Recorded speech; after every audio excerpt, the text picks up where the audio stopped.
Bem, boa tarde, pessoal. Nós estamos aqui junto com o doutor Gilberto Mariotti, que vai fazer uma palestra para a gente, nos ajudar. Hoje à tarde a gente está no curso de Gemologia da UFES, na disciplina de Inovação e na disciplina professora de Requisitos ambientais para atividades mineradoras.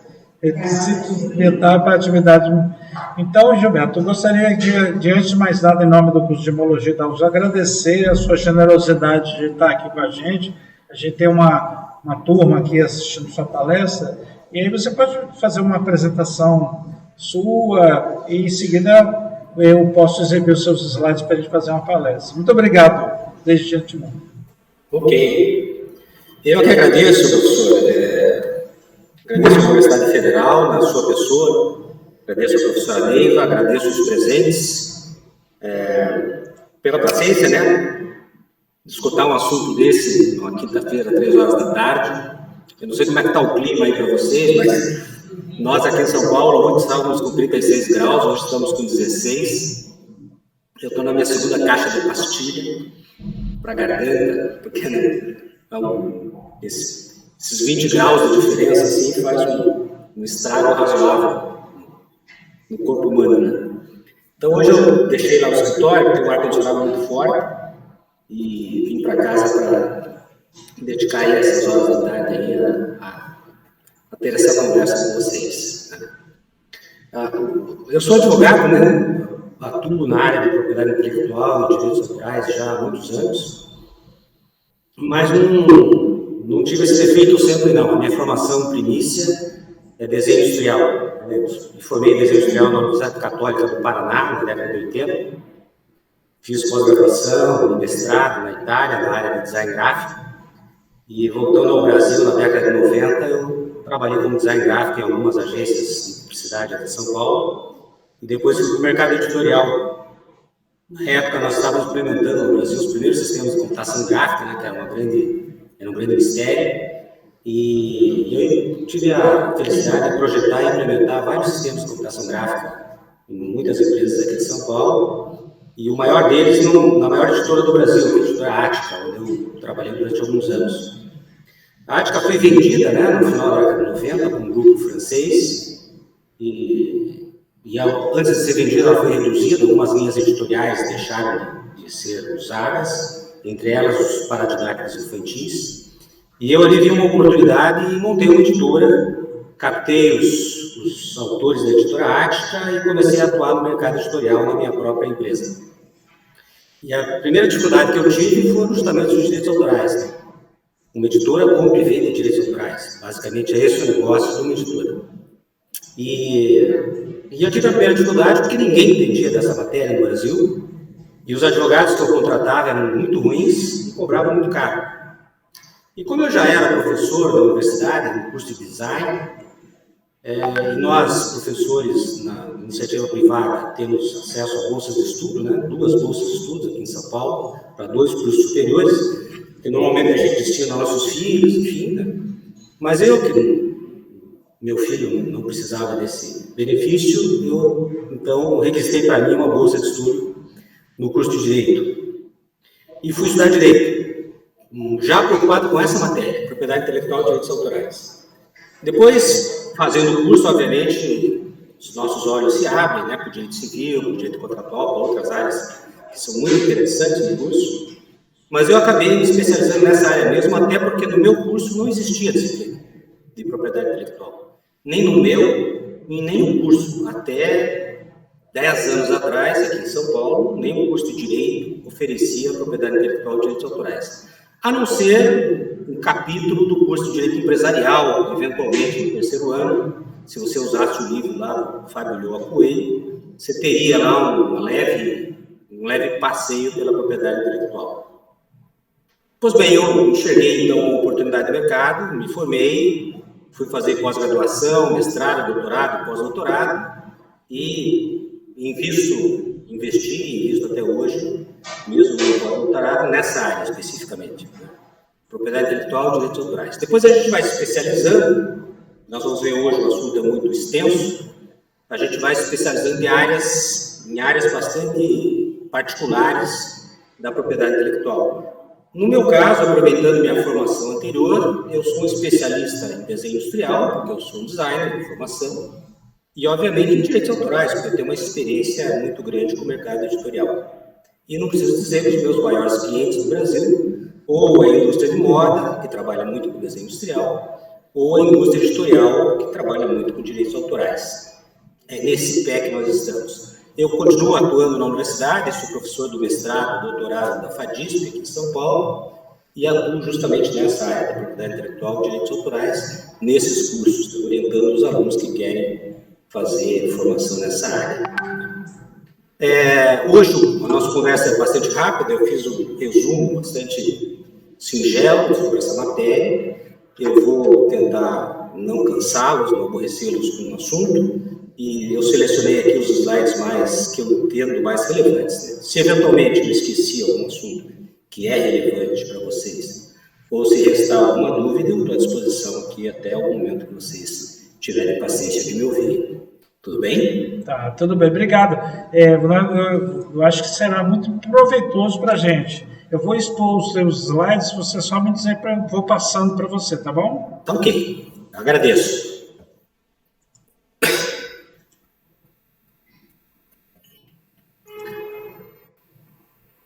Tá em tela aí para você? Tá aqui do meu ladinho, ótimo. Só você falar, eu vou passando, tá? Bom, o aspecto que interessa para nós aqui nessa nossa conversa, já que não é um curso de direito, é a proteção da propriedade intelectual. O direito de propriedade, gente, é um direito muito importante no sistema constitucional brasileiro. Ele aparece no caput do artigo 5º da Constituição Federal, ao lado do direito à vida, por exemplo. A vida, a propriedade, a liberdade aparecem na mesma linha de uma cláusula pétrea da Constituição Federal, que é o artigo 5º, o que nos leva a atribuir o mesmo valor para esses diferentes institutos jurídicos. Por exemplo, porque a propriedade e a vida estão no mesmo parágrafo da lei, é que eu posso defender a minha propriedade com a vida do transgressor, do invasor, né? Protegido pelo Instituto Jurídico da Legítima Defesa. Então, a propriedade é muito importante. Não só ela garante o sistema capitalista, que é o sistema ao qual nossos constituintes nos filiaram, mas garante também um sistema liberal, um sistema econômico liberal, porque os sistemas econômicos liberais são baseados no direito de propriedade. Se vocês quiserem um dia estudar economia, vão perceber que a diferença entre sistemas centralizados, que são sistemas socialista, comunista e similares, e os sistemas descentralizados, que são os demais sistemas, quase todos capitalistas, é o direito de propriedade. O direito de propriedade no nosso sistema é garantido pela lei maior. Nos sistemas que não são capitalistas, não é garantido. Não existe o direito de propriedade, ele é relativo. A propriedade é do Estado e o uso da propriedade pode ser concedido pelo Estado pelo tempo que a lei determinar. Essa é a diferença básica do sistema. Então, no nosso sistema, na nossa Constituição, no nosso Código Civil, em todos os nossos códigos, todas as nossas leis, o direito de propriedade vai ter sempre um lugar privilegiado. A gente está vendo aí, né, hoje a briga entre o Supremo Tribunal Federal e o Senado por conta do direito de propriedade dos índios, não é verdade? A Constituição não permite que você possa usufruir das propriedades públicas que pertencem, como estão concedidas aos indígenas, e o Senado, cheio de pessoas preocupadas com o direito de propriedade, né, porque o agronegócio está baseado nele. Quanto mais terreno eu tenho para plantar, mais dinheiro eu ganho. Nós temos esse embate aí, que é um embate do momento. Né? E se vocês quiserem se aprofundar no assunto, vão ver que todos os grandes embates que nós tivemos nos últimos 50 anos estão relacionados, direto e indiretamente, com o direito de propriedade. Muito bem, é disso que nós vamos falar hoje, direito de propriedade. Mas não vamos falar do direito de propriedade que todos nós conhecemos, que é o direito de propriedade sobre os bens móveis e imóveis, os bens materiais, as coisas que nós podemos perceber com os nossos sentidos. O direito que eu tenho sobre o meu carro, sobre a minha fazenda, sobre o meu barco, sobre a minha bicicleta, sobre a minha casa. Esse direito todos nós conhecemos, nós sabemos que ele se divide em direito sobre bens móveis e sobre bens imóveis, Sabemos que o direito sobre bens imóveis é mais importante sobre o direito do que o direito sobre os bens móveis, e sabemos que a batalha da nossa vida é amealhar bens e garantir a nossa propriedade sobre esses bens, que se transforma em capital. E o capital é o que nos permite comprar uma vida satisfatória, em tese. Esses bens que nós estamos tratando aqui são os bens imateriais, a propriedade sobre os bens imateriais, sobre os bens incorpóreos, que são, por definição, abstratos. Não podemos tocá-los, não podemos colocar no bolso, não podemos transportá-los no nosso carro, no nosso caminhão, no nosso barco. Os direitos imateriais, por tratarem de coisas incorpóreas, coisas abstratas, são garantidas pelo sistema jurídico, pelo direito de propriedade, pelo papel. Eu pego um pedaço de papel, escrevo vale 100 mil reais, chamo esse pedaço de papel de cheque, e se eu der esse cheque para o professor Marcos, eu dei para ele 100 mil reais. Não dei um pedaço de papel. Eu dei o que o pedaço do papel representa.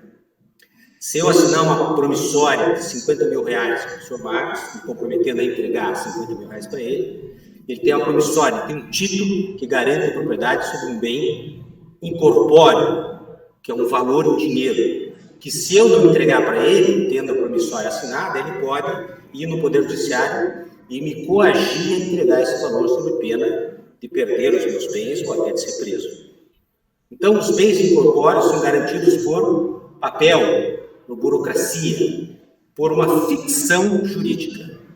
Porque cá entre nós, propriedade sobre bens incorpóreos só existe no mundo jurídico. É uma ficção do direito. Títulos de crédito são ficção do direito. Cheques, ficção do direito.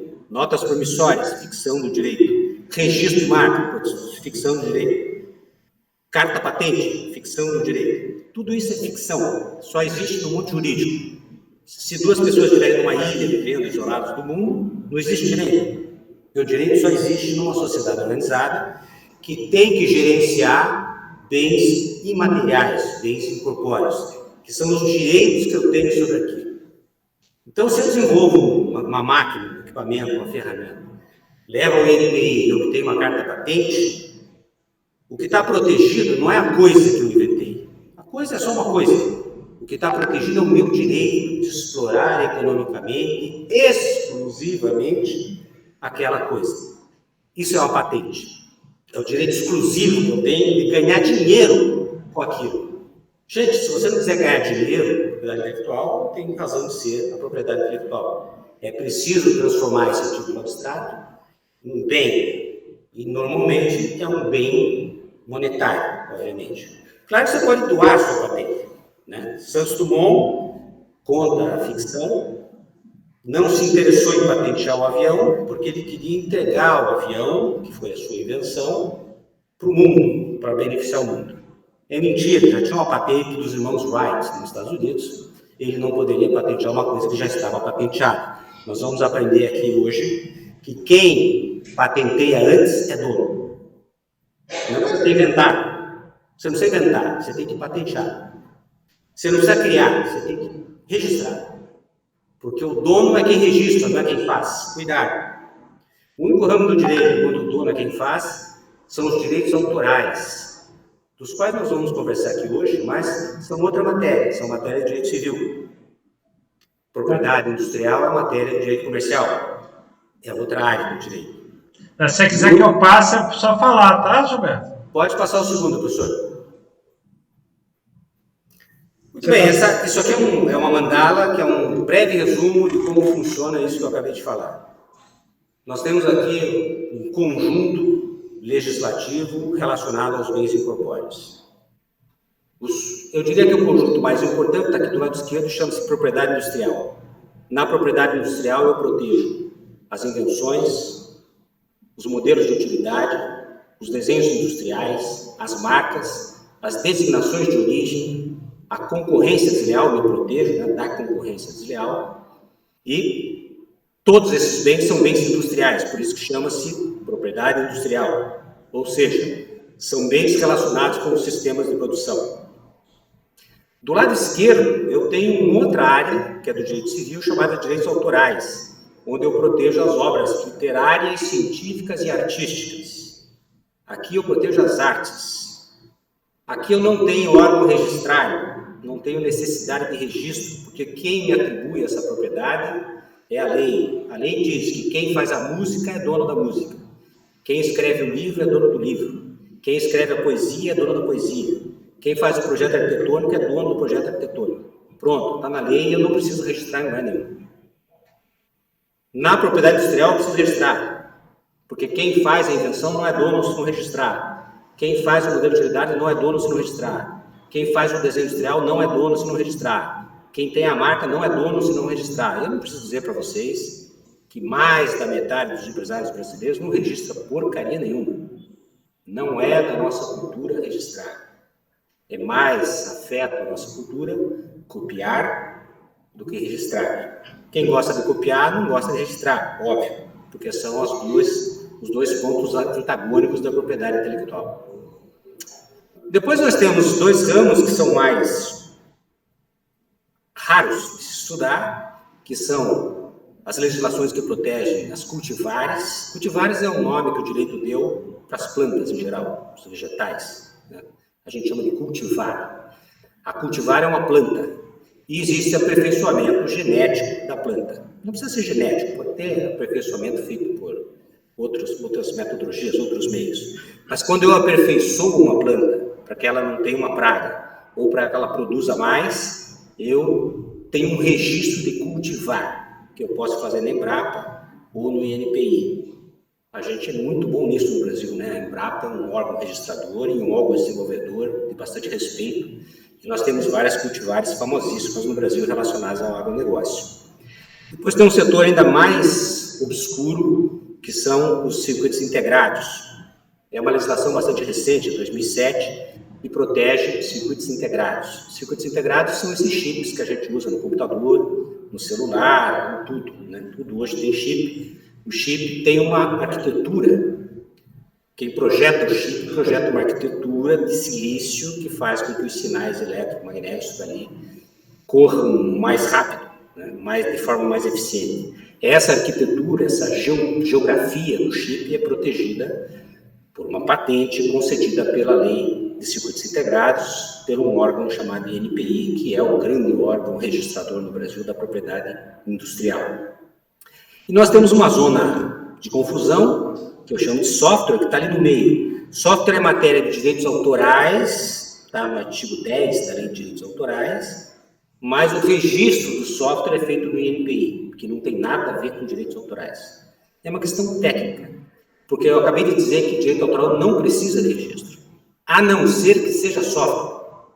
O software precisa de registro, e o registro deve ser feito no INPI, por uma razão simples, gente. O INPI está cheio de engenheiros. O profissional do INPI é um cara com mestrado e doutorado, que é, sem dúvida nenhuma, um grande conhecedor da área onde ele atua. No INPI você tem engenheiros de todas as áreas de engenharia, tem médicos, tem biólogos, tem todo tipo de profissional para fazer esse tipo de exame dessas matérias todas. E lá você tem pessoas que têm capacidade e competência técnica para fazer um registro de software. A outra opção, quando a gente criou a lei em 98, era fazer o registro de software na Fundação Biblioteca Nacional do Rio de Janeiro, que é uma biblioteca, tem lá umas funcionárias que faziam registro de livro, de ISBN de livro no terceiro andar, umas senhorinhas, tal, enfim, velhinhas lá, que não sabiam nem o que era software. O tempo que você levaria para explicar o que é software seria inviável para que a lei atribuísse à Fundação Biblioteca Nacional o registro de software. Então, essa é a situação. Para nós aqui, o mais importante hoje é a propriedade industrial, que é a área mais afeta ao que vocês fazem no curso de vocês. Embora vocês possam se utilizar, em alguns casos específicos, dos direitos autorais, a gente vai falar daqui a pouquinho sobre isso. Pode avançar, professor? Muito bem. Segundo, né? Primeiro é que as áreas são separadas. Segundo conceito importante, a propriedade intelectual não é lei doméstica, não fomos nós que inventamos isso. O Brasil é signatário da Convenção de Paris, que é uma convenção muito antiga, de 1883, um dos primeiros protocolos internacionais que nós assinamos na República, na Primeira República. Nós somos signatários da Convenção da União de Berna, que trata de direitos autorais, de 1887. Nós fazemos parte dos órgãos que criaram a Organização Mundial da Propriedade Industrial, em 1967, existe até hoje, está lá na Suíça, Genebra, e ela faz os nossos registros internacionais. Quando você precisa fazer registro de marca no mundo inteiro, você deposita aqui no INPI e ele manda para o INPI, que é quem coordena os registros internacionais.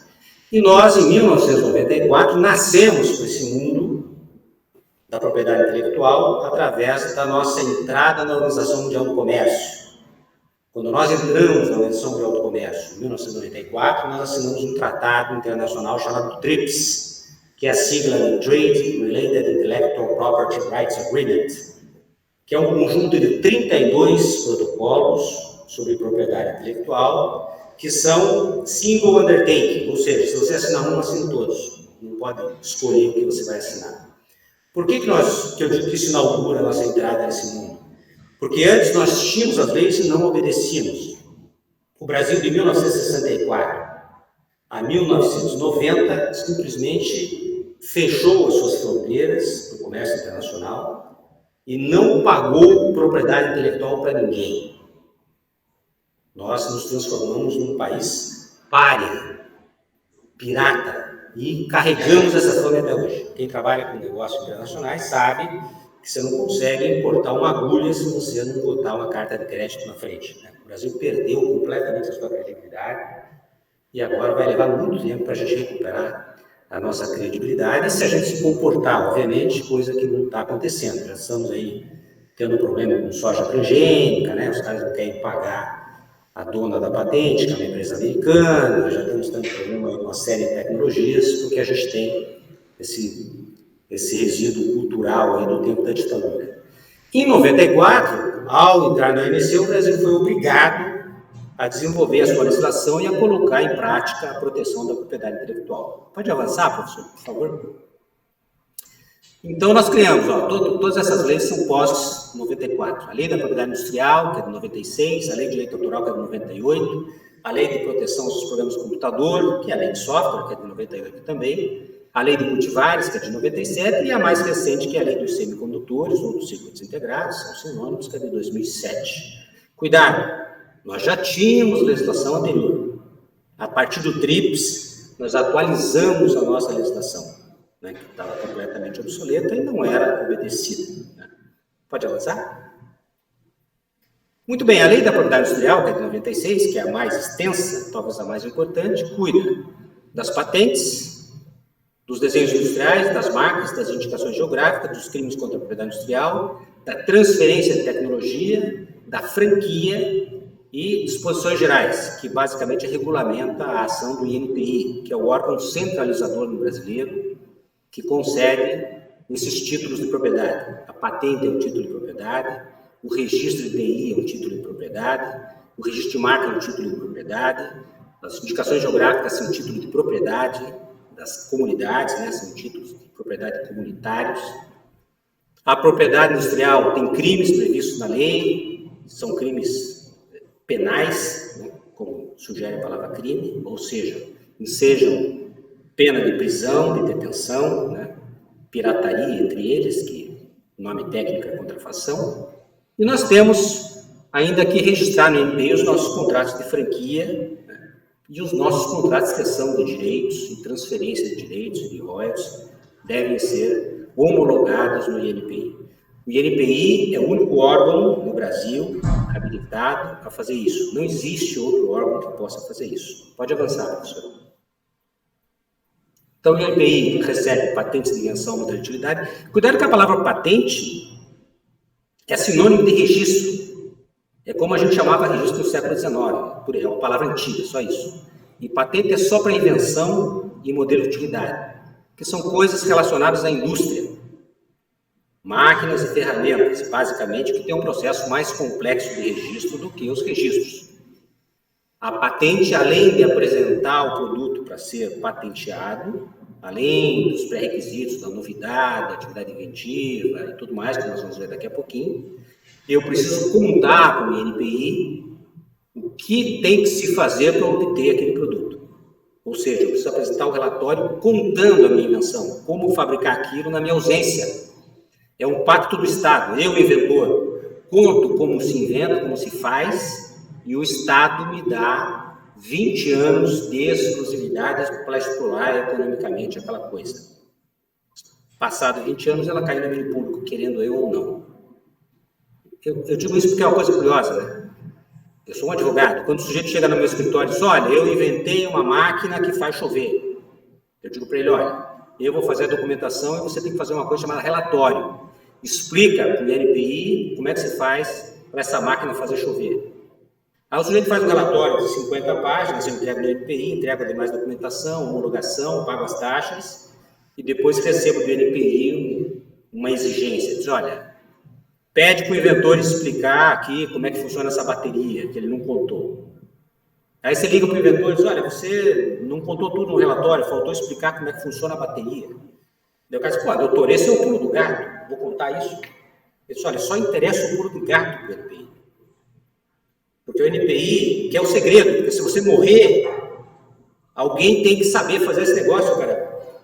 Então você tem que contar tudo. Esse é o nosso grande problema.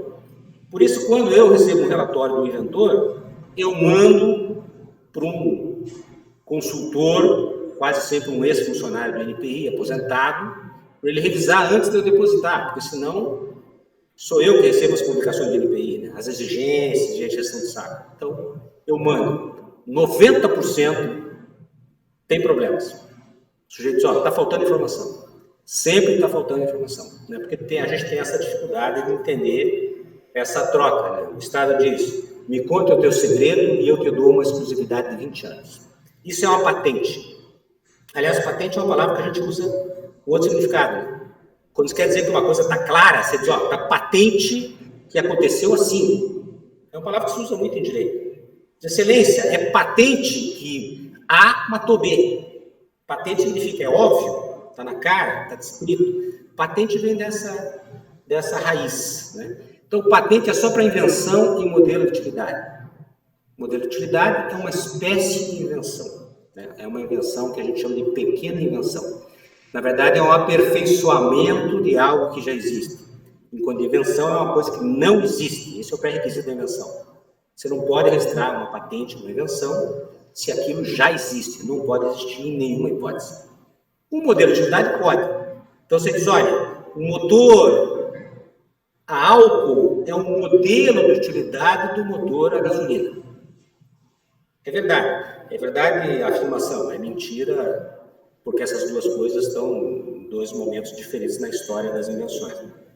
O motor a combustão, combustíveis fósseis, é final do século XIX, e o motor a álcool daqui da década de 70. Mas, enfim, imaginando que essas coisas tivessem nascido simultaneamente, uma seria um aperfeiçoamento da outra.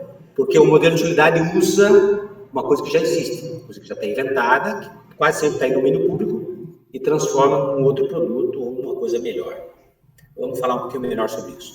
Então, recapitulando aqui na nossa tela, INPI, patente de invenção modelo de utilidade, registro de desenho industrial e de marcas, registro de software, registro de topografia de circuitos integrados. Isso é o que ele faz. E aí eu coloquei aqui embaixo para vocês nunca esquecerem. A prioridade fundamenta-se na anterioridade do depósito. Se eu estiver depositando uma máquina que faz chover aqui em São Paulo hoje, e um colega japonês estiver depositando lá, onde já é mais tarde, eu tenho prioridade, porque eu depositei antes. Por que eu digo isso? Porque quando você deposita uma invenção, acredite, outras pessoas também estão depositando algo muito parecido. Porque nós todos procuramos a mesma coisa. O que nós queremos hoje? Hoje nós queremos descobrir a cura do câncer. Tem 5.000 empresas pesquisando a cura do câncer. Talvez 1.000 delas já tenham depositado a sua patente. Como a patente fica em sigilo durante o primeiro período do depósito, que pode chegar até 1 ano e meio, 18 meses, pode ser que você deposite o seu pedido de patente e já tenha um lá depositado muito igual, muito parecido com o seu. Se for suficientemente parecido, e quem decide isso é a INPI, você já perdeu. Porque já tem uma anterioridade, ou seja, alguém depositou antes de você. O mesmo serve para modelo de utilidade, o mesmo serve para marca, o mesmo serve para desenho industrial. Quem deposita antes é o dono, não interessa quem fez. Então, a anterioridade é fundamental para que você seja o proprietário. Eu ainda dou aula no curso de design aqui na Belas Artes de São Paulo, dessa matéria. E eu sempre digo para meus alunos, os caras desenvolvem lá uma marca, né? Eu digo, se você não registrar a tua marca, eu vou registrar. E eu posso registrar, não é proibido. Eu posso. Eu só preciso ter um contrato social que me diga que eu posso fazer essa atividade a qual a marca está vinculada. Nós vamos ver daqui a pouquinho que a marca está vinculada a uma atividade. Se eu tiver uma pessoa jurídica que tem essa atividade, eu posso depositar. Então vai lá e deposite antes, porque se você depositar antes, eu posso depositar que eu não vou levar, né? Porque você tem anterioridade, porque você depositou antes. Então, é importante que se deposite antes. Pode passar, professor. Muito bem, não vou ficar estudando lei com vocês, tá? Vamos passar rapidamente o que é mais importante em termos de invenção. Aplique-se também o disposto nessa lei. Ao pedido de patente e registro proveniente do exterior, depositado no país, por quem tem a proteção assegurada por tratado ou convenção em vigor no Brasil. Gente, a Constituição Federal diz o seguinte: tem o direito garantido da Constituição qualquer cidadão que esteja no Brasil. Você não precisa ser brasileiro para estar protegido pelo sistema jurídico brasileiro, óbvio. Você botou o pé no Brasil, você está sujeito à lei brasileira. Você não pode fazer no Brasil uma coisa que aqui é proibido, porque no teu país é permitido. Eu tive um caso no escritório de um cidadão egípcio que chegou no Brasil e casou com 2 mulheres. Não pode. No Egito você pode casar com 4. Aqui você pode casar até com 10, mas tem que ser uma de cada vez. Para casar com a segunda, tem que desfazer o primeiro casamento. Para casar com a terceira, tem que desfazer o segundo e assim por diante. Você não pode ser casado simultaneamente com 10 mulheres, nem que elas concordem e gostem disso, porque o sistema não permite. Então, quando botou o pé no Brasil, você está sujeito à legislação brasileira. Por isso que aqui não pode ter aqueles ritos de sacrifício em religiões africanas, não pode ter agressão à integridade humana por questões religiosas. A gente tem uma série de proibições aqui, que em alguns países do mundo são permitidas, e aqui o sujeito tem que dançar conforme a música. O mesmo em relação à propriedade intelectual. Você deposita a invenção, você não tem que ser brasileiro. Você tem que estar no Brasil. E tem que ter legitimidade, ou seja, você tem que ter uma atividade profissional que garanta para você que aquela patente pode ser sua. Você não pode depositar uma patente de foguete que vai para a Lua se você não tem nenhum compromisso de ir para a Lua ou fazer foguetes. Enfim, você tem que ter uma atividade compatível com aquela proteção que você deseja. Volto a dizer, direito empresarial. Estamos falando sempre de empresa. Eu posso depositar uma patente individualmente como pessoa física? Posso, mas eu tenho que ser uma pessoa relacionada com a atividade da minha invenção. As disposições dos tratados em vigor no Brasil são aplicáveis em igualdade de condições às pessoas físicas e jurídicas nacionais ou domiciliadas no país. Sem problema. Artigo 5º, considera-se bens móveis para os efeitos legais e os direitos de propriedade industrial. Está em vermelho por quê? Porque eu falei, são bens incorpóreos, eles não são nem móveis nem imóveis. Não tem corpo. Se não tem corpo, não tem movimento. Então a lei, como uma ficção, a lei tem que dizer, olha, trata-se de bens móveis. Todas as matérias relacionadas à propriedade intelectual tratam de bens incorpóreos que são, por determinação legal, móveis. E por que são móveis? Porque eu tenho uma invenção que o professor Marcos quer fabricar na indústria dele. Eu vou fazer uma cessão de direitos para ele. O direito sai da minha propriedade e passa à propriedade dele. É para isso que serve a patente, para eu vender para alguém. A não ser que eu vá fabricar aquilo que eu patenteei, se eu for uma empresa, eu vou vender a minha patente para quem quiser fabricar, obviamente quem me pagar mais. Essa é a ideia. E assim a gente transfere direitos autorais, transfere marketing, transfere desenho industrial, se transfere para quem você quiser. Para eu poder transferir esse direito de exclusividade, é preciso que seja um bem móvel. Esse direito tem que poder se movimentar de uma pessoa para outra. Isso é feito através do contrato e, em alguns casos, esse contrato tem que ser homologado no INPI. Pode avançar, professor.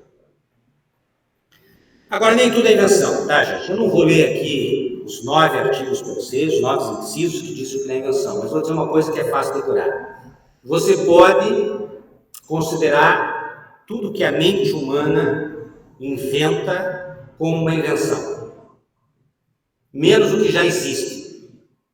Eu tinha um professor na faculdade que dizia, olha, o que Deus já fez, o homem não patenteia.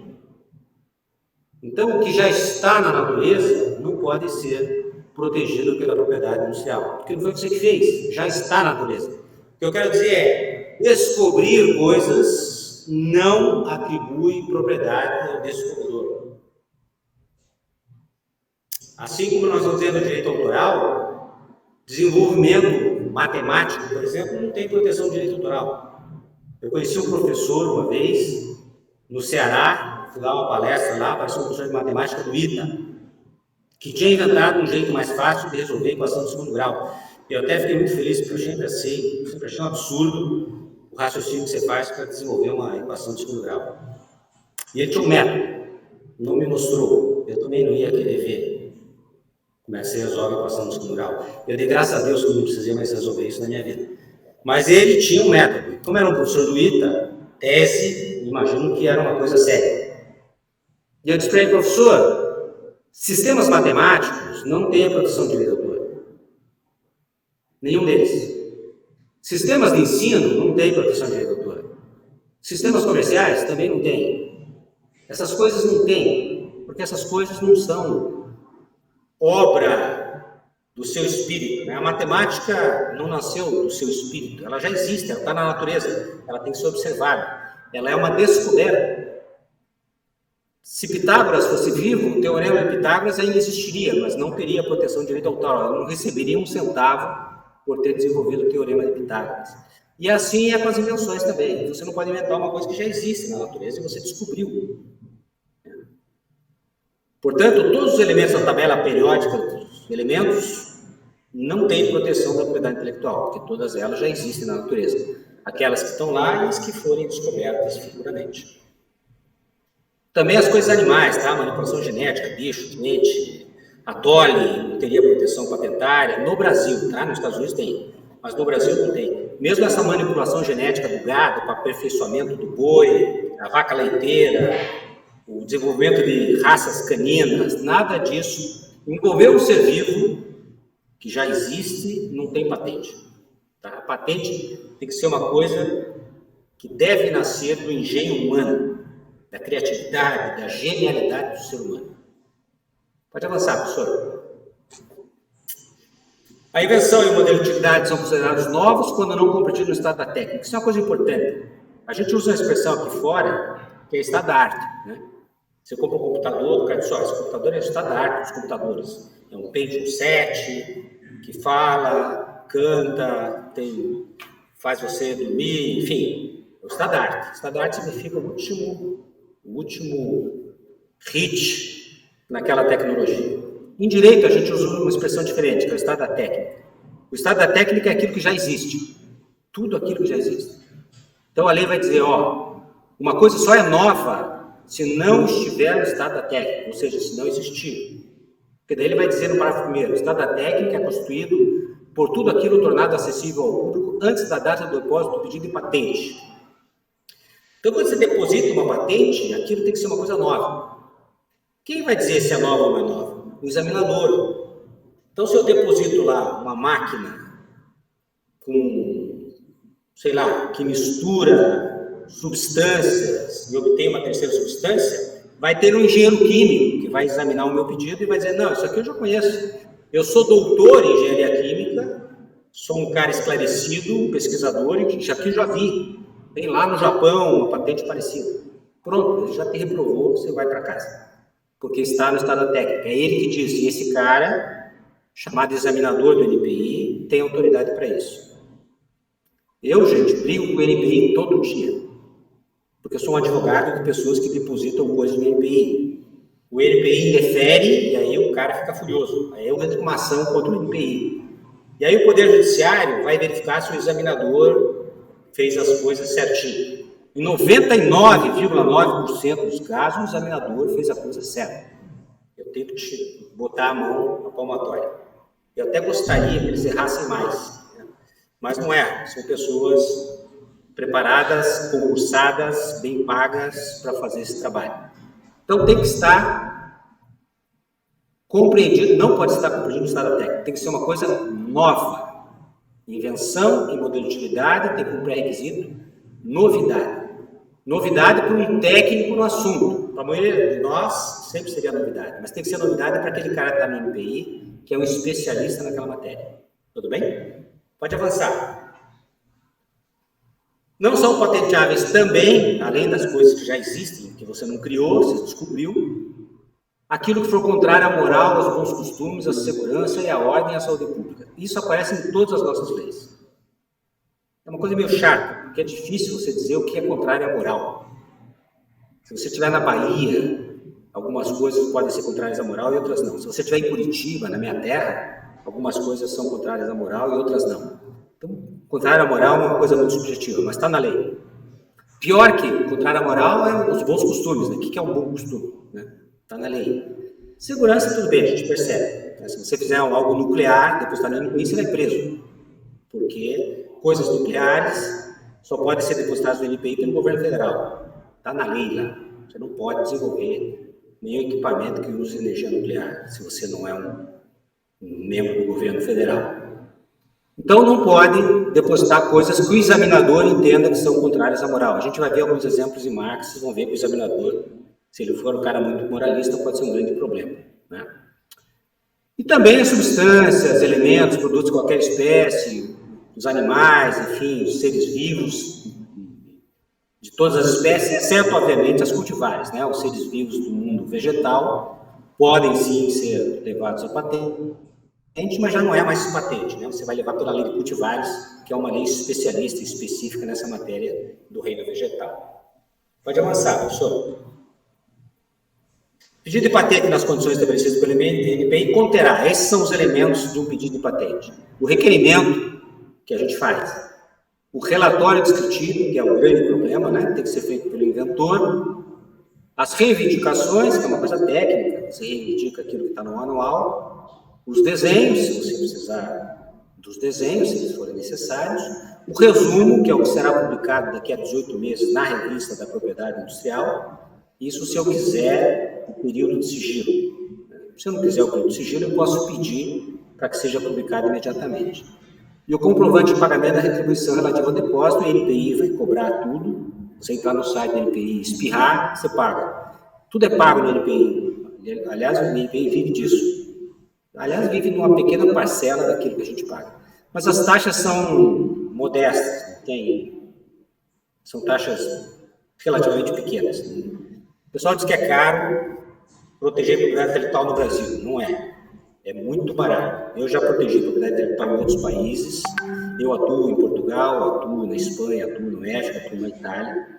O Brasil é o país mais barato, não só em termos de taxa de NPI, mas de honorários advocatícios também. É o país mais barato que eu conheço para você proteger a propriedade intelectual. Não é caro, isso é um mito. Né? É difícil, é chato, é um trabalho burocrático. O NPI é um cartório federal. Então imagine o tamanho da burocracia. Então, se você não gosta da burocracia, você vai contratar um advogado para fazer isso para você, e aí você vai gastar mais dinheiro, obviamente. Né? Mas não é um serviço caro. Como é que a gente funciona na prática? Né? Eu pego do cliente o requerimento, eu faço as reivindicações, se houver desenhos, a gente tem pessoas que desenham para a gente manda fazer, o resumo a gente constrói também, porque é uma coisa jurídica. Agora, o relatório descritivo ele tem que fazer, e ele tem que contar tudo. E fazer como ele bem quer que faça. Os parágrafos são numerados, a margem esquerda é 3 centímetros, a margem superior é 2, a margem inferior é 2, a margem da direita é 2,5, a letra é a Arial ou a Time 12, o espaço é 1,5. E NPI é pior do que os construtores de normas técnicas aí da BNT. É um órgão chato. Por quê? Porque o NPI quer que dê problema. Porque se der problema, ele vai fazer uma exigência e você paga para atender a exigência. Então, se você esquecer de colocar o circunflexo, ele vai dizer, falta o circunflexo. Você vai pagar R$17 para atravessar uma petição dizendo, tem o circunflexo aqui. Exagerando, tá? Mas é mais ou menos assim. Pode avançar, Marcos.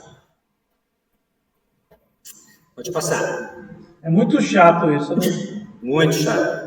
Mas a gente acostuma, né? O fórum é assim também, né? Então, advogado, no começo eu tinha gastrite. Hoje em dia eu já aceito que é assim mesmo e tudo bem, as pessoas precisam viver, né? Artigo 42. A patente confere ao seu titular o direito de impedir terceiros, sem o seu consentimento, de produzir, usar, colocar à venda, vender ou importar com esses propósitos. Então, vejam bem, gente, se eu inventei essa garrafa, fiz o relatório, fiz os documentos, depois do INPI e disse, olha, eu sou inventor dessa garrafa. O INPI vai dizer, Gilberto, te dou a carta patente, você cumpriu os requisitos, eu nunca tinha visto uma garrafa antes, você cumpriu os requisitos, por 20 anos, contados do dia que você pediu e não do dia que eu concedi a patente, por 20 anos você tem exclusividade no Brasil para explorar a comercialização dessa garrafa. Vejam o que eu disse, no Brasil o registro é territorial, é local. Se eu quiser vender garrafa da Argentina, eu tenho que fazer um registro aqui e um outro na Argentina. Se eu quiser vender no Mercosul, que ainda não conseguiu unificar esse negócio, eu tenho que fazer mais um no Paraguai, mais um no Uruguai, eventualmente mais um no Chile e na Bolívia, que vão entrar no Mercosul aí como parceiros. E agora, a hora que sair aí os demais parceiros, eu vou ter que registrar também nos outros parceiros. O Mercosul deve fazer um escritório central para registro de propriedade intelectual para todo o Mercosul, como fez a Europa. Na Europa, eu deposito no escritório europeu, que fica na Espanha, estou protegido em 27 países. No Brasil, a gente não tem isso ainda. Então, é local, hein? Cuidado, é local. Todos os registros do NPI são locais. Depois tem gente que faz internacionalmente, nós vamos ver caso a caso. Na invenção, funciona assim. Agora, você diz, pô, mas tudo bem, o Gilberto é o dono patente dessa garrafa no Brasil, ninguém pode fazê-la, ninguém pode vendê-la, ninguém pode emprestá-la, ninguém pode fabricá-la. Mas os chineses fazem. E aí, e se o cara comprar da China? Se o cara comprar da China, eu entro com uma ação na justiça, para o navio do Porto de Santos e não desembarca nem uma mosca no navio. Porque tem garrafa lá dentro, que é propriedade minha aqui no Brasil. A força da patente é muito grande. Você para o navio, já fiz isso. Você vai em Santos e para o navio. Não descarrega nada. Até que se resolva quem comprou essas garrafas aí que são minhas. No Porto de Santos, se você parar um navio já encostado, você vai pagar uns $200 mil por dia de multa por estar ocupando ali um espaço de um outro navio. Na hora sai a solução, na hora aparece o comprador, na hora você manda prender o comprador, na hora você manda prender o despachante dele, na hora você manda prender o advogado dele, se estiver envolvido um advogado. É um direito líquido e certo. O direito de patente é um direito de propriedade líquido e certo. Ninguém pode trazer de lugar nenhum do mundo. Não pode entrar no Brasil uma coisa patenteada no Brasil, uma coisa que tem a dor no Brasil, não pode entrar por nenhuma porta. E olha, eu garanto para vocês que nesse caso a autoridade, que é a Polícia Federal, funciona muito bem. Pelo menos aqui no Porto de Santos. E em Paranaguá também, que eu já tive caso lá. Em outros lugares não sei, mas nesses portos aqui, uma liminar da justiça dizendo que aquilo é meu, é suficiente e necessário para você fazer um grande furdunço. Eu não sei, talvez a professora Neiva saiba da situação aqui do Estado. Para também aqui? Para tudo, se tiver uma similar nacional, como o Dr. Gilberto colocou ali, né? Essa similar nacional, na verdade, é uma patente que não pode desembaraçar no Brasil para tudo. E em termos do órgão que a gente paga aí $200 mil por dia é verdadeiro, e eles que dêem um jeito de resolver, ou então volta esse navio da onde veio. Aqui também. Mas aqui não desembaraça. Viu? Ouviu, Gilberto? O governo federal trabalha bem, né? Nessa área é muito bem equipado, trabalha bem, né? É curioso, porque quando vem da China, eu dei o exemplo da China porque é o exemplo que eu tenho na minha prática profissional. Quando vem da China, o chinês não quer de volta. Porque o comprador teria que pagar o frete, ele está preso, e não vai pagar o frete de volta, obviamente. E o chinês não quer de volta, então esse material vai ser confiscado pela Polícia Federal e eventualmente será destruído, se for uma porcaria, ou se for alguma coisa com valor agregado, vai ser leiloado. E o titular da patente vai receber parte do resultado desse leilão. Mas eles não querem, não pagam frete de volta não, de jeito nenhum. Quando o chinês te vende, você já assina lá no contrato que ele não aceita devolução e não te devolve o dinheiro, claro. Só faltar. Então a patente é um direito líquido e certo, é jeito forte. É difícil você conseguir a patente, você tem que dar trabalho, né? Mas se você tiver uma patente, pode ficar tranquilo que por 20 anos, a partir do momento do depósito, deixa eu explicar por que eu estou dizendo isso. Eu deposito hoje uma patente, eu vou ter, na melhor das hipóteses, se eu for um cara de sorte, ela vai sair daqui a 5 anos. Já foi pior, já foi 11, depois 8, atualmente é 5. Quando sair minha patente, nós estamos em 2023. Quando ela sair em 2028, está contando de 2023. Eu já perdi esses 5 anos de tempo de exploração. Foi o que aconteceu do Viagra, né? Quando os caras patentearam o Viagra no Brasil, ele só tinha 2 anos. Porque era um pedido antigo. E não tinha saído autorização, porque a Anvisa, na época, interferia nas licenças de medicamento e não permitiu a patente. Porque o Cialis, né, o Viagra, assim como o Cialis, similar dele, não tinham sido testados conforme os regulamentos da Anvisa, né, que são aqueles testes com 20 mil pessoas e tal, durante um certo tempo, escambau. Enfim, quando saiu, eu sei porque isso virou uma ação judicial, né? Quando saiu, eles só tinham 2 anos de exploração. De fato, antes de vencer esses 2 anos, já entrou o concorrente, que era o Cialis, tá? Hoje em dia até existe, eu acho que está em domínio público, né? Tem um monte similares, talvez até coisas melhores, não sei nem se existe ainda o Viagra, mas foi um problema, porque os caras ficaram inconformados. E teve patente, gente, eu falei agora há pouco que em 96 nós começamos a respeitar o direito patentário, 96. Tudo que estava parado no INPI naqueles 20 anos teve que caminhar, por isso que nós ficamos com um backlog muito grande e o INPI levava 11 anos para liberar uma patente, que eram coisas antigas que estavam depositadas lá e não tinham caminhado, né? Criou esse passivo gigantesco. Ainda é um problema, patente no Brasil ainda é um problema. Quando o cliente é grande, é uma multinacional, tem instalação nos Estados Unidos, eu recomendo que ele patenteie lá e traga para o Brasil pelo sistema PCT, que é um sistema, um convênio que nós temos, que uma vez concedida a patente nos Estados Unidos, o Brasil concede também numa velocidade muito maior. É muito melhor do que depositar aqui e esperar 5, 6 anos. Né? Tem coisas que não pode esperar 5, 6 anos. Coisas ligadas à tecnologia, por exemplo, automobilística. Se você esperar 5 anos por uma patente, a hora que sair a patente, a coisa não presta mais. Né? Vamos lá? Mais uma? A patente se extingue depois de 20 anos, obviamente, né? Então, pela expiração do prazo de vigência, que é 20 anos, pela renúncia do seu titular, se renunciar por algum motivo, pela caducidade, se você não pagar, né? Você tem que pagar uma anuidade, não é grande coisa, mas tem que pagar. Pela falta, desculpe, pela caducidade e pela decadência dele, efetivamente. Pela falta de pagamento da retribuição anual, que tem os seus prazos previstos lá no artigo 87. Extinta a patente, ela automaticamente cai em domínio público. No Brasil, obviamente, onde ela foi obtida.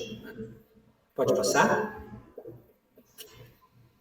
A invenção, o modelo de utilidade pertence exclusivamente ao empregador quando decorrerem de contrato de trabalho cuja execução ocorra no Brasil e que tenha por objeto a pesquisa ou a atividade inventiva ou resulte esta da natureza dos serviços para os quais foi o empregado contratado.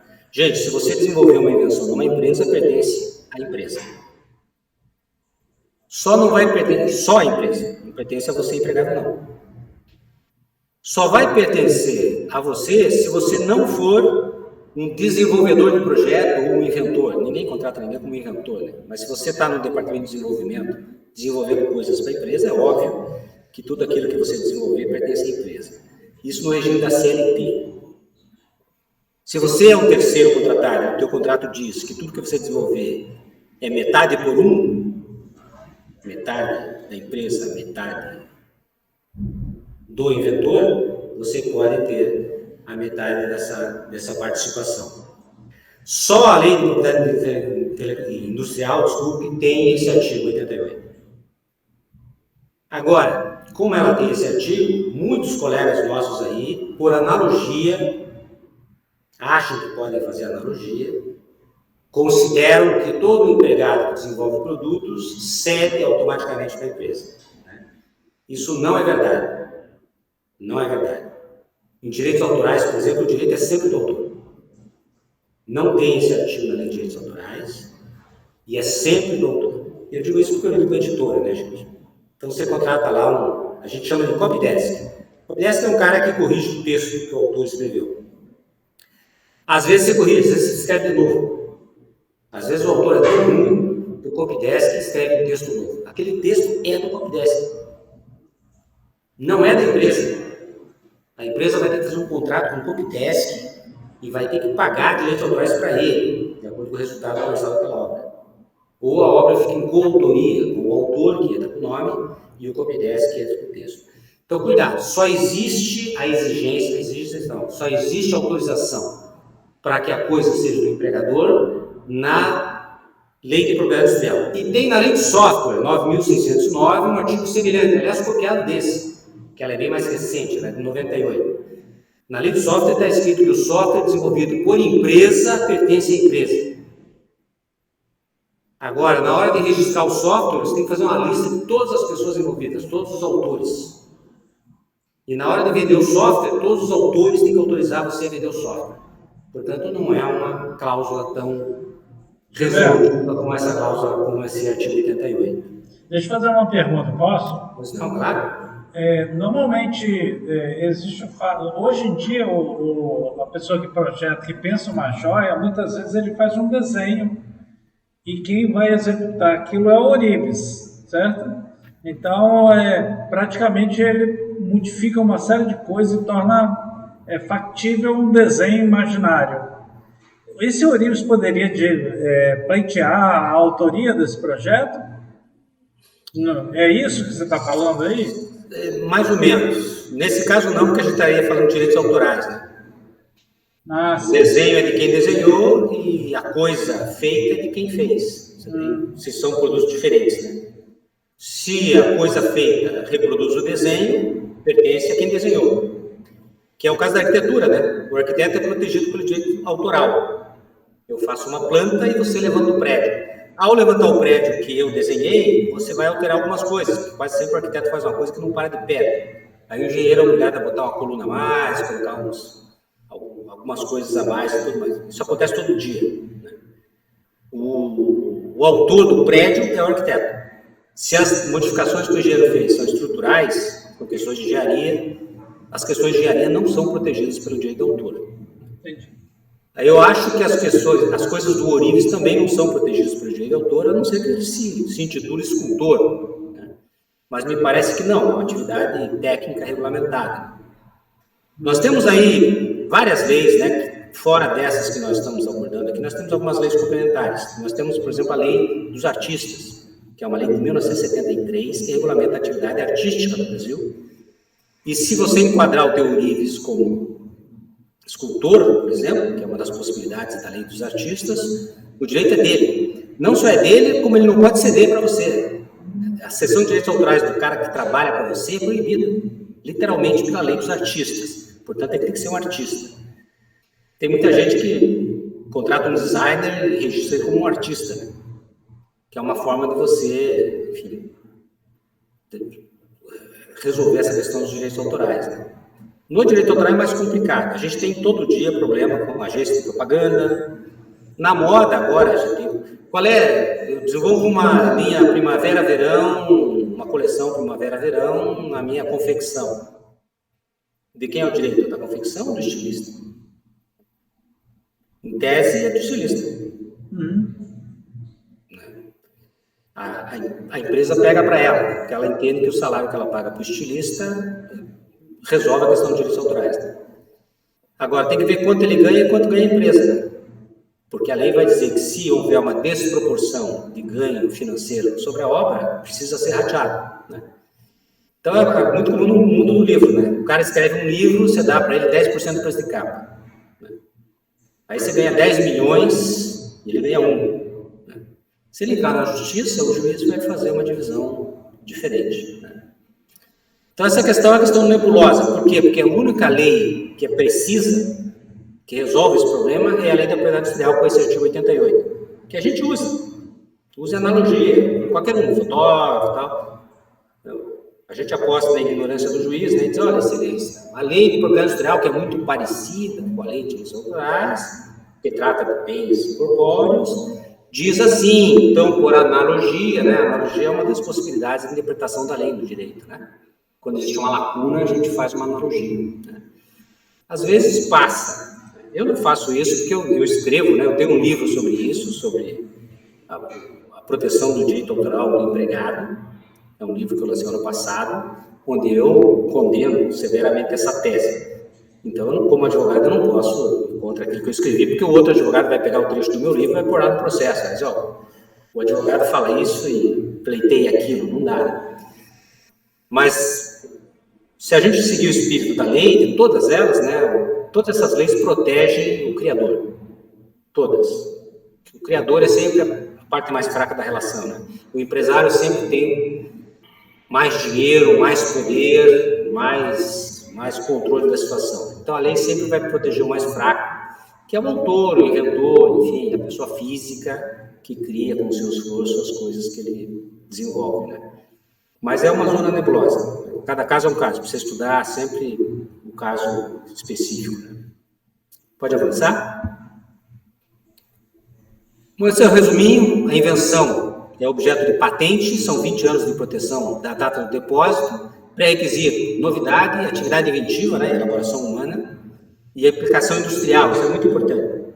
Tem que ser feito pela indústria, sério. Esse é um dos critérios que a gente tem para dizer se uma coisa é protegida pelo direito de autor ou pela propriedade industrial. O modelo de utilidade também é objeto de patente, só que ele tem um período menor. Como ele se utiliza de uma coisa que já existe, é 15 anos, não 20. O processo é idêntico. Quando eu deposito um pedido de patente de invenção, pode ser que o NPI não me conceda. Pode ser que ele me conceda como modelo de utilidade. Ele pode fazer isso. O examinador vai dizer, olha, isso que você pede como invenção não tem a novidade absoluta, tem uma novidade relativa. E quando a novidade é relativa, não é invenção, é um modelo de utilidade. E aí, você perde 5 anos, só isso. Mas você tem uma patente, que é uma patente que tem exatamente a mesma proteção das demais patentes. Pode avançar? Desenho industrial. Isso interessa sobremaneira a vocês. Pelos trabalhos que eu vi, que o professor me mandou, esse é o Instituto Jurídico da Lei de Propriedade Industrial, que tem mais a ver com a atividade de todos vocês. Desenho industrial. Vamos passar rapidinho? O artigo 95 dessa mesma lei diz: considera-se desenho industrial a forma plástica ornamental de um objeto. Presta atenção, a forma plástica e ornamental de um objeto, ou conjunto ornamental de linhas e cores que possa ser aplicada a um produto. Estamos falando de estampa, linhas e cores aplicadas ao produto. Estampa de tecido, normalmente é protegida, não só de tecido, qualquer estampa bidimensional é protegida por desenho industrial. E a forma plástica ornamental de qualquer coisa. Ou seja, para o INPI, gente, só interessa a forma. Não interessa a função. Isso é tão importante que se você, no pedido, falar da função, vai ser indeferido o teu registro. Porque se você falar de função, é invenção ou modelo de utilidade. Porque lá interessa a função. Aqui é só a forma. Por isso que a gente apresenta o desenho do INPI, só o desenho. Não tem linha de cota, não tem medida, nada. Não tem nada escrito, é só a forma. E a forma precisa ser original. Quem vai examinar o meu pedido de registro de desenho industrial? Um designer. Um mestrado, doutorado. Um baita designer. Um cara preparado. E ele vai examinar só a forma. Se tiver qualquer coisa, se tiver uma linha de cota, um número, uma letrinha, ele devolve. Só, não pode. Só interessa a forma. Então, é isso que a gente protege, a forma. Se você tiver, se for uma joia, e você tiver um dispositivo na joia, que faz com que ela funcione de uma forma diferente, já deixa de ser desenho industrial. Eu registrei uma coleção de joias italianas, há uns meses atrás, e o designer italiano criou um dispositivo. São joias inspiradas na Grécia Antiga. E ele fez um dispositivo que é uma adaga, uma faquinha pequena, linda, muito bonitinha, e o outro extremo da corrente tem a bainha. Daí você enfia a adagazinha na bainha e fecha o colarzinho. Depois tem o NPI, desenho industrial, devolveram. Não, esse dispositivo é um dispositivo funcional, fecha a joia. não é a forma. Tem que proteger a função no modelo de utilidade. Eu depositei no modelo de utilidade e no desenho industrial. Protegi o dispositivo pelo modelo de utilidade e protegi a forma pelo desenho industrial. Gente, custa R$90 proteger um desenho industrial. Custa R$160 proteger um modelo de utilidade. Um designer italiano não ia ter problema com R$300, né, pelo amor de Deus. Então, quanto mais proteção você puder, melhor. Se você puder depositar em tudo quanto é canto, você deposita em tudo quanto é canto. Né? Quanto mais proteção tiver, mais fácil para o advogado trabalhar mais tarde. Podemos avançar? O desenho industrial considerado original, que é o pré-requisito, né? Não é novidade, hein? É originalidade, são coisas diferentes. Quando dele resulta uma configuração visual distintiva em relação a outros objetos anteriores. Ou seja, se eu vou depositar uma camisa no desenho industrial, tem que ser uma camisa que tenha algo distintivo, tem que ser uma camisa diferente de todas as camisas. Que não é fácil, né, gente? Mas os estilistas aí conseguem fazer essas coisas. A gente deposita muita roupa no NPI. Né? O resultado visual original poderá ser decorrente da combinação de elementos conhecidos. Também é verdade. Eu posso pegar coisas que todas existem, posso juntar um monte de coisas que existem e construir uma coisa que não existe, uma configuração nova. Esse é o objeto de desenho industrial. Sempre relativo à forma, plástica, aparência, estética. Não se considera desenho industrial qualquer obra de caráter puramente artístico. Por quê? Porque as obras de caráter puramente artístico serão protegidas pelo direito autoral, que é outra coisa. Pode avançar? Gilberto, então quer dizer que se eu fizer uma joia única que uma pessoa vai usar, a coroa do rei Charles III, ela pode ser que não seja um desenho industrial, né? Isso ela pode ser registrada. Ela vai ser protegida pelo direito de autor. Ah, tá. Como o anel que fizeram, aquele anel com pedra azul que fizeram para a princesa lá da Inglaterra, a mulher do Harris, né? Agora, se eu pegar essa coroa e tornar ela algo que pode ser reproduzido, 1, 2, 3 mil coroas dessa, ela passa a ser um desenho industrial. Exatamente. Então, às vezes você pega o Hugo Boss, ele faz um vestido para a Scarlett Johansson receber o Oscar. Só tem um, que ela vai usar no dia do Oscar. Sim. Direito de autor. Deixa de ser um vestido, né? Porque é uma peça única, né? E passa a ser direito de autor, passa a ser uma obra de arte, efetivamente. Né? Claro que tem que ter características, quase sempre o nome do designer já é característica suficiente necessária, porque uma dos pré-requisitos do desenho industrial é a industrialidade, né? Tem que ser uma coisa produzida em série. Então, Gilberto, se eu pegar uma obra de autor e tornar ela um desenho industrial, eu posso fazer isso, sem autorização do autor?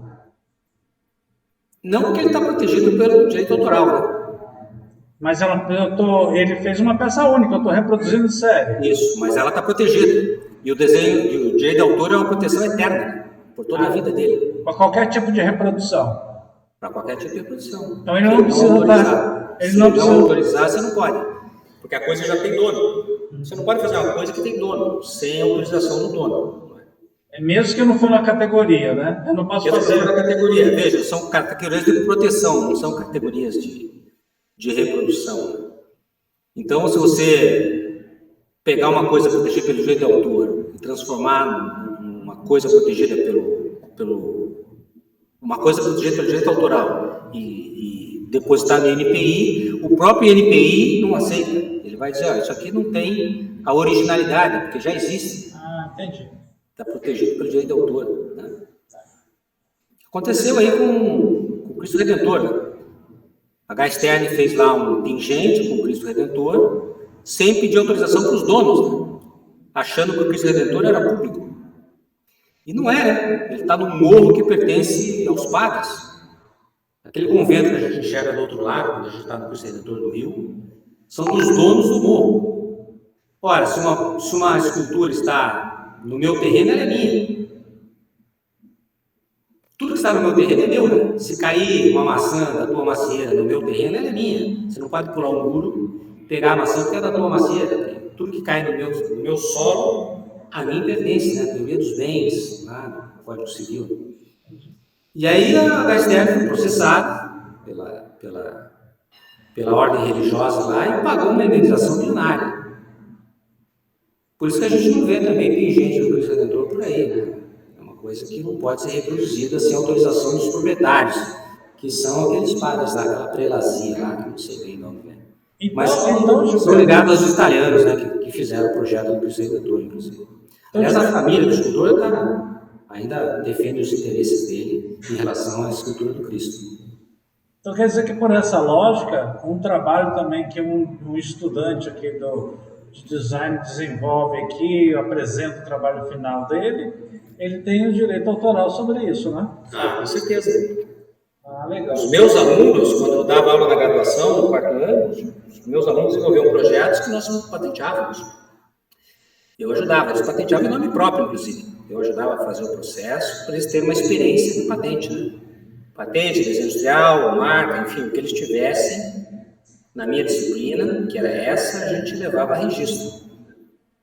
Muitos deles registraram e alguns deles são meus clientes hoje, são clientes do escritório, enfim, são empresários.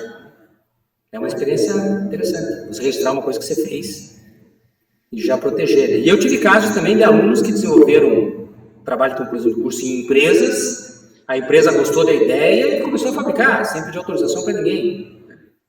E eu tive 2 casos em que eu notifiquei a empresa, digo, olha, esse trabalho pertence aos alunos da universidade e eu vou entrar com a liminar para impedir a fabricação e vou te processar por apropriação indébita, né? Em um caso, era uma cadeira de roda colorida, tal, em Minas Gerais, o empresário contratou as meninas, fez a cessão de direitos autorais, remunerou as legítimas proprietárias, e no outro caso, o sujeito desistiu. Mas todo aluno deveria proteger as coisas que faz na faculdade, com certeza. Beleza. Muito bem, a maioria dos países, o desenho industrial deve ser registrado para que se obtenha a proteção da legislação específica, como regra geral. Ele tem que ser novo ou original, para que possa ser registrado. Porém, a concepção de novidade ou de originalidade e o processo de registro pode variar de país para país. Isso aqui está escrito aqui porque o Brasil acabou de botar em funcionamento um protocolo que vai permitir o registro internacional de desenho industrial, como da marca. A marca já é internacional. Eu posso fazer o registro, faço uma lista dos países que eu quero proteger minha marca, encaminho no INPI. Primeiro ele me concede o registro do Brasil, né? Se eu passar, se o registro for definido no Brasil, ele se estende para os países que eu escolhi. E o mesmo vai acontecer agora com o desenho industrial. Eu vou poder fazer registros simultâneos em vários países do mundo. O registro simultâneo tem a ver com o fato de eu atuar empresarialmente naquele país, tá, gente? Se eu não for vender nos Estados Unidos o meu produto, obviamente eu não preciso patenteá-lo nos Estados Unidos. Agora, eu serei copiado nos Estados Unidos. É esse o dano que eu vou ter. Então, se eu tiver um produto sensacional, eu vou proteger os países onde eu vou trabalhar, vou explorar ele economicamente. Onde eu não for explorar economicamente, eu não vou proteger, mas eu serei copiado nesses países, com certeza, se o produto for bom, né? Claro. Então, é esse preço que a gente tem que ver se tem que pagar. A indústria de medicamento, por exemplo, não paga esse preço, não. Ela registra em 153 países que são signatários da Convenção de Paris. Por isso que remédio é caro. Imagina, o cara tem que fazer 153 patentes antes de colocar no mercado. Por isso que demora também. Porque, imagina, se você não proteger, o outro lá faz um genérico e você entra bem, né? Nunca mais se vende. Pode passar? Então, o desenho industrial deve ser capaz de reproduzir por meios industriais, já falamos, né? Pode passar. A Convenção de Paris estabelece a produção de desenho industrial por 5 anos. É quinquênio, aqui no Brasil é assim também. Você deposita o desenho industrial, assim que sair o certificado de registro, você tem exclusividade por 5 anos. Daí, quando 5 anos contrato do depósito. Quando bater 5 anos, você paga um quinquênio, coisa aí de 600, 700 reais, paga o quinquênio, renova por mais 5, e por mais 5 até 25 anos, que é o prazo máximo. Então, invenção 20, modelo de atividade 15, desenho industrial 25. Eu não conheço nenhum desenho industrial no Brasil com prazo de 25 anos. Porque eu atuo na moda e atuo muito na indústria moveleira. E 25 anos é muito tempo para moda, né? E muito tempo no sofá também. Então o sujeito, normalmente, ele não renova. Ele tem a patente, tem o registro durante 5 anos, durante esses 5 anos ele vende, ganha muito dinheiro, e aí ele deixa aquilo cair no domínio público e vai fazer outra coisa, né? Principalmente imóveis, é uma coisa muito criativa. Eu tenho cliente aí que põe algum drone no mercado, depois de 6 meses, tira, ela descontinua e faz outra. É uma indústria muito dinâmica. Mas a moda se apropria do desenho industrial, a marca do tênis da Adidas, enfim, a gente tem uma série de produtos que devem atingir esses 25 anos aí, que é o prazo máximo. Uma coisa interessante sobre o desenho industrial também, não tem exame de mérito. Quando eu deposito uma patente, o examinador vai pegar meu pedido de patente e vai examinar todos os pedidos parecidos. Se ele achar alguma coisa muito parecida com a minha e já tenha registro, ele vai indeferir. Ou seja, ele compara com todo o acervo que ele tem e aí eles concedem ou não concedem o registro, a patente no caso, né? Na marca é assim também. Eu deposito uma marca, o sujeito vai ver se não tem aquela marca naquela classe, naquela atividade empresarial tal, e vai me conceder ou não. Desenho industrial não, eu deposito e o cara acredita em mim. Se eu apresentei a documentação certa, se o desenho está certo e tal, está tudo dentro dos conformes da lei, o INPI abre prazo para alguém contestar, de 60 dias, se ninguém contestar, ele me atribui o certificado. Ele só vai examinar se o meu produto é original, se é único, se eu não copiei ninguém, se alguém reclamar. Então, se alguém reclamar, o INPI vai pegar o meu produto e o produto do cara, do reclamador, e vai ver qual de nós que deve ser o dono daquilo. Por isso que ele é rápido. Você deposita o desenho industrial, em 2, 3 meses, você está com o certificado na mão. É rápido e barato. Não tem sentido não fazer registro de desenho industrial. Tem que ser muito preguiçoso mesmo, cara. Os desenhos já estão prontos, né? É só depositar, cara. Pode passar? O desenho industrial pode ser protegido em âmbito mundial? Pode. O acordo de Haia entra em vigor agora dia 1º de outubro. Já vou dizer, e ele bem está dizendo que já dá para registrar a partir de 1º de outubro qualquer coisa do mundo. É mentira.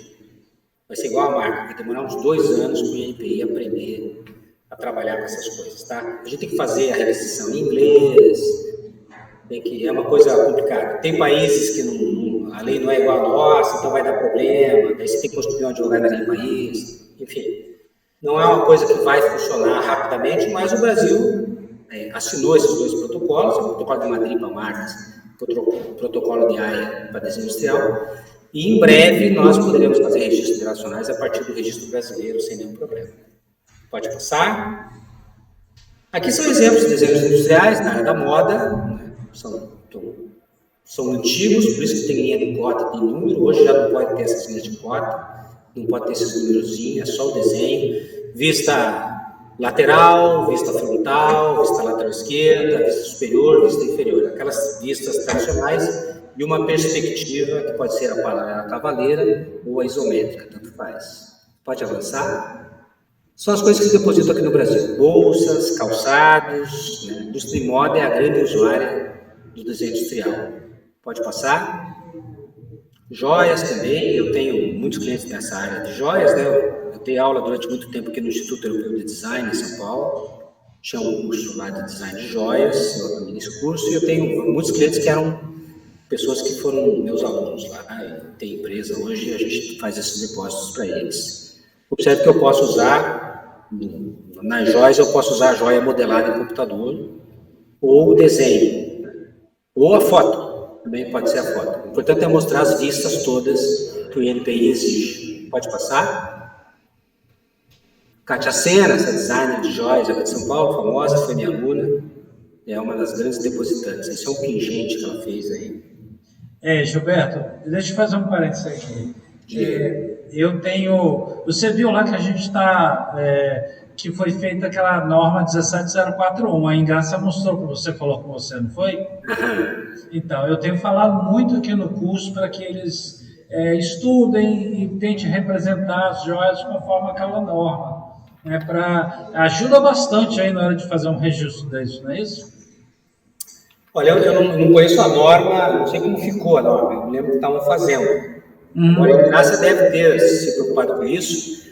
que eu dei um curso junto com ela, lá no sindicato, onde eu mostrava minha angústia. A Kátia Sena, que é uma designer famosa, esse trabalho dela aqui, esse pingente aqui, eu acho que eu apresentei umas 6 ou 7 vezes, até ela acertar o desenho.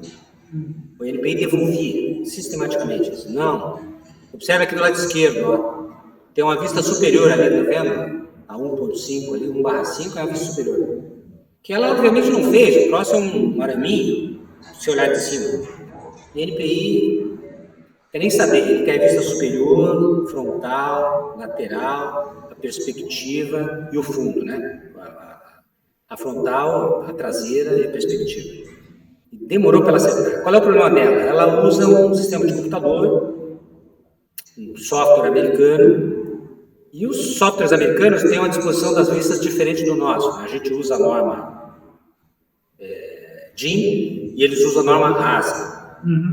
Daí muda a perspectiva, eles usam a isométrica, o NPI gosta da paralela cavaleiro, e as vistas não têm essa ordem que o NPI quer. E o NPI, volta a dizer, não é que o designer lá do NPI, o examinador, seja um cara chato. Ele faz exigências porque as exigências significam receita para o NPI. E mais, o NPI exige que a apresentação seja a mesma no mundo inteiro. Que é isso. Só os americanos que têm uma norma própria, obviamente. Porque os americanos não são signatários desses tratados. Sim. Eu sempre começo essa palestra dizendo, o que serve para os Estados Unidos não serve para o Brasil, nessa área.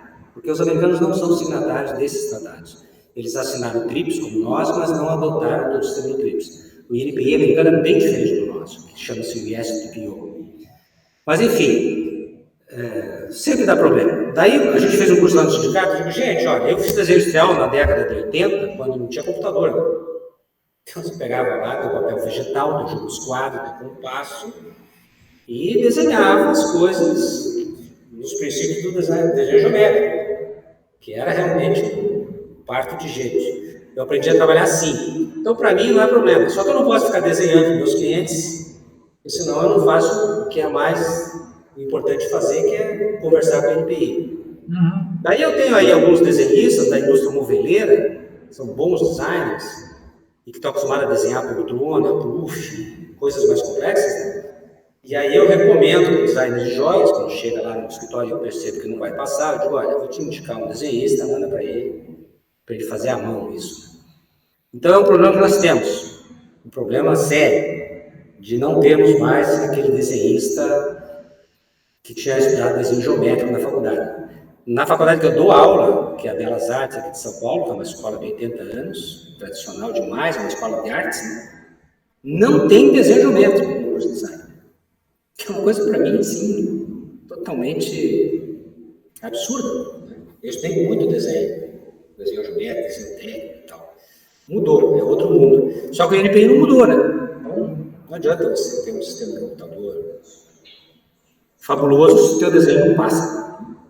Então, isso é uma coisa que precisa ver. A Ingrácia é uma pessoa que trabalha muito em cima dessa necessidade aí, porque também é a matéria dela, ela é da EST, né? Ela também deve ter tido a mesma formação da gente aí. Pode passar? Muito bem, eu vou falar rapidamente de marcas, né? Até porque eu já extrapolei, não sei nem se tem o tempo, professor. Se puder encurtar um pouquinho, é bom que... Então vamos passar marcas e vamos só deixa eu falar um pouquinho de desenho de direito de autor, já que eu já mencionei, né, para a gente ver a diferença. Eu deixo esses slides aí. Ótimo. Se quiser uma outra oportunidade, a gente fala de aqui. Isso. Pode passar o próximo. Muito bem, a grande briga hoje, e é objeto do livro que eu estou publicando agora em fevereiro do ano que vem, é esse conceito de usar o direito de autor ao invés de usar o desenho industrial. Qual é o problema? Pensem bem. Vamos pegar o Christian Louboutin, que é o cara da moda aí, que está criando um caso aqui no Brasil. O Christian Louboutin é um designer fabuloso francês que desenhou aquele sapato maravilhoso que tem o solado vermelho, sapato preto, com um salto de 10 centímetros, que tem um vermelho maravilhoso por baixo e tal, que é uma coisa que deixa as mulheres todas alucinadas. E é um sapatinho de 11 mil reais. Muito bem. Lobotan não registrou nenhum dos seus produtos no Brasil e botou uma loja no Rio de Janeiro. E tem uns 500 Christian Lobotan aqui no Brasil, né? Ou seja, tem um monte de gente que faz sapato, só vermelho e vende, pronto. Porque as mulheres gostam, porque vendem bem e vendem caro. Porque nós estamos no Brasil. O Brasil tem essa cultura. Né? Bom, o Christian Lobotan, esse tempo atrás, aí, processou uma designer aqui de São Paulo, chamada Bruna Siqueira, que vende um sapato idêntico dele. E ela é atrevida, ela ainda coloca hashtag Lobotan no site dela que vende esse sapato.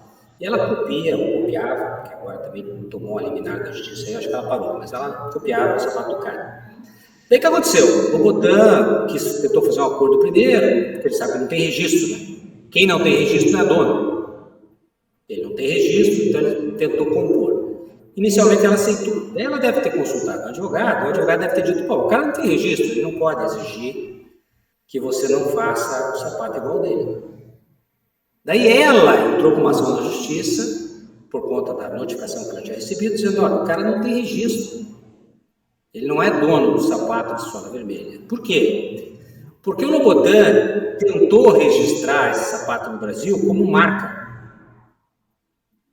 Aí vocês vão me dizer, mas como marca? Um sapato é objeto de proteção do desenho industrial. O desenho industrial nasceu na França para proteger justamente a indústria da moda e acessórios. Sapato é protegido por desenho industrial. Mas por que o Lobotan não quer um registro de desenho industrial? Porque o registro de desenho industrial caduca em 25 anos e a coisa cai no bem público. Ele quer marca porque marca eu renovo a cada 10 anos e vale para sempre. E se não for marca, ele quer direito de autor, que é para a vida inteira. E mais 70 anos depois da morte dele. Então o problema aqui é por quanto tempo eu tenho exclusividade para comercializar uma coisa minha. Depende de onde eu registrei. Na Itália, onde eu trabalhei muitos anos, eu não consigo registrar um sapato como marca. Porque não pode. Na Itália, eu não posso registrar um sapato como direito de autor. Porque não pode. No Brasil também pode, a lei é igual. Só que no Brasil, os tribunais, portanto o Poder Judiciário, costuma mandar o INPI registrar. Já aconteceu com a bolsa Birkin, da Hermès, que o Poder Judiciário, o Tribunal de Justiça de São Paulo, mandou o INPI conceder registro de direito autoral para a bolsa Birkin, por liminar da Justiça. Já aconteceu com a Apple. A briga da Apple, que está no Supremo Tribunal Federal, com a Gradiente, é porque a Gradiente registrou a marca iPhone 8 anos antes da Apple fazê-lo. E a Apple entrou com uma ação no Brasil, querendo a marca para si, porque ela é Apple, só por isso, ela não tem o direito da marca. E o Tribunal de Primeira Instância concedeu, o de segunda instância concedeu, o de terceira instância, que é o STJ, concedeu, e agora o STF não vai conceder. Porque o STF é um tribunal constitucional, não pode conceder, só porque a Apple é Apple. Pois aqui no Brasil nós temos esse problema. O Poder Judiciário gosta muito de marcas importantes e toma decisões arbitrárias contra leges, privilegiando esses grupos milionários que são representados no Brasil por escritórios de advogados milionários. Então, a briga é, todo mundo quer proteção do direito de autor. Por quê? Porque serve para a sua vida inteira e para 70 anos depois da sua morte. Então, você enriquece e os teus descendentes não precisarão trabalhar, porque vão viver da propriedade intelectual do teu direito de autor. Mas o direito de autor está aí, ó, nesse slide. Trata da propriedade literária, científica e artística, protegendo o direito do autor e sucessores em relação às obras criadas. Gente, onde é que entra o sapato aqui? Sapato é propriedade literária? Não. É propriedade científica? É um produto científico? Não. É um produto artístico? Pode ser. Pode ser. Mas não é. Sapato é sapato. A gente sabe disso. A gente usa ele para caminhar. Tudo bem, o Lobotan, você pode caminhar com os sapatos que não seja o Lobotan, mas provavelmente caminhar com um sapato de 11 mil reais é mais confortável do que trabalhar, do que andar com tênis, não sei. Então não é uma obra artística. Agora, claro que todos os designers do mundo querem que seja. Então a grande briga é essa, né? Hoje aqui no Brasil a gente tem esse probleminha de todo mundo querer proteger pelo direito de autor. Como é que você protege? Não tem registro. Então é na garganta mesmo. Você entra na justiça e diz, olha, isso é meu, porque eu sou o Cristiano Louboutin, eu sou Hermès, eu sou Yves Saint Laurent, eu sou Gucci. É isso que está escrito na petição. Eu sou Gucci, eu sou dono desse produto porque eu sou alta moda, vendo produtos por milhares de dólares. Pronto. Então a gente tem esse pequeno probleminha. Tá? O que eu vou dizer para vocês, embora exista entendimento diferente, obviamente, aliás, os tribunais entendem diferente de mim, mas eu não sou voz isolada, não. O fato é que o direito de autor não é para proteger artefatos que devem ser fabricados pela indústria. Não é para proteger coisas funcionais. A lei de direitos autorais vai dizer assim, ó, se tiver função, não é arte, porque a arte não tem função. Com todo respeito a quem gosta de arte, a arte só serve para o deleite humano, não tem funcionalidade. Então a calça, o bolso da calça Levi's não deve ser protegido pelo direito de autor. A bolsa Birkin não deve ser protegida pelo direito de autor. O sapato Louboutin não deve ser protegido pelo direito de autor. Todas essas coisas devem ser protegidas pelo instituto correto, que é o desenho industrial, e que tem data de vencimento. Que é a lógica, né, gente? Por que uma invenção é só 20 anos? A lei vai dizer, você tem 20 anos para comercializar a tua obra, ganhar dinheiro, e depois ela passa a ser de todos nós. Porque você frequentou a escola, porque você foi alfabetizado, porque você teve casa, teve comida, teve proteção, o Estado permitiu que você chegasse onde você chegou. E você tem que devolver para o Estado ou para o povo aquilo que é de direito, é dele. As pessoas têm que ter acesso às coisas que você inventou, porque você inventou sozinho. Você recebeu benesses do Estado. E só remunerando quem inventa que você vai ter mais gente inventando. Esse é o espírito. Mas, no mundo capitalista, né, o espírito pode seguir outras tendências aí.